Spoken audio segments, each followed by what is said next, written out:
শিক্ষা সংক্রান্ত আপডেটগুলো পেতে অবশ্যই চ্যানেলটিকে সাবস্ক্রাইব করুন এবং পাশে থাকা বেল আইকনটি ক্লিক করুন। নমস্কার, আপনি দেখছেন এডুটেক তন্ময় চ্যানেল। পশ্চিমবঙ্গের সরকারি কর্মী ও ছাত্রছাত্রীদের জন্য সুখবর দিল রাজ্য সরকার। 2025 সালের পশ্চিমবঙ্গের সরকারি স্কুল, কলেজ ও অফিসের ছুটির তালিকা প্রকাশ করা হলো নবান্নের তরফ থেকে। প্রতি বছরেই একটি বাৎসরিক ছুটির ক্যালেন্ডার প্রকাশ করে পশ্চিমবঙ্গ রাজ্য সরকার। এই ক্যালেন্ডার অনুসারে ছুটি পান সরকারি কর্মী থেকে ছাত্রছাত্রীরা।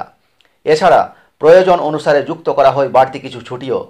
নয়া ছুটির সংযোজন হলে সে বিষয়ে বিস্তারিত জানান মুখ্যমন্ত্রী। নিয়মানুসারে প্রতি বছরের মতো 2025 সালের পশ্চিমবঙ্গের ছুটির তালিকা প্রকাশ করা হয়েছে। 2025 সালে কোন কোন দিন স্কুল ছুটি থাকবে জেনে নিন বিস্তারিত আপডেট। এদিন শুক্রবার নবান্নের তরফে পশ্চিমবঙ্গ রাজ্যের ছুটির তালিকা 2025 প্রকাশ করা হয়েছে। সরকারের তরফে প্রকাশিত ক্যালেন্ডার অনুসারে 2025 সালে মোট 45 দিনের ছুটি পাচ্ছেন রাজ্য সরকারি কর্মী, স্কুল কলেজের ছাত্রছাত্রীরা। রাজ্য সরকারের এই 2025-এর ছুটির তালিকা বলছে, আগামী বছর পুজোর ছুটি শুরু হয়ে যাবে চতুর্থী থেকেই।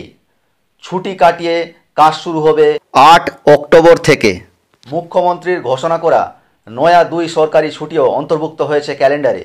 তবে করম পুজোর ছুটি কবে দেওয়া হবে তা এখনও বিবেচনাধীন বলে জানিয়েছে সরকার। আগামী বছর বেশ কিছু উৎসব রবিবার পড়ায় সেই দিনের পরিবর্তে অপর দিনে ছুটির বন্দোবস্ত করেছে রাজ্য সরকার। ফলে খানিক খুশি সরকারি কর্মী মহল। এছাড়া বেশ কিছু ছুটির দিন বিবেচনার পর্যায়ে রয়েছে, যা নিয়ে আপাতত চিন্তাভাবনা চলছে।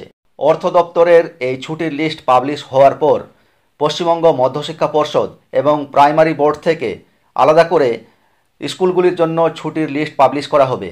সেই ছুটির লিস্ট নিয়েও আপনাদের সাথে আমি শেয়ার করব এবং এই ছুটির লিস্টের PDF ডাউনলোড লিঙ্ক আমি ইউটিউবের ডেসক্রিপশান বক্সে দিয়ে দিয়েছি। আপনারা সেখান থেকে ডাউনলোড করে সংগ্রহে রাখতে পারবেন। ভালো থাকবেন, ধন্যবাদ।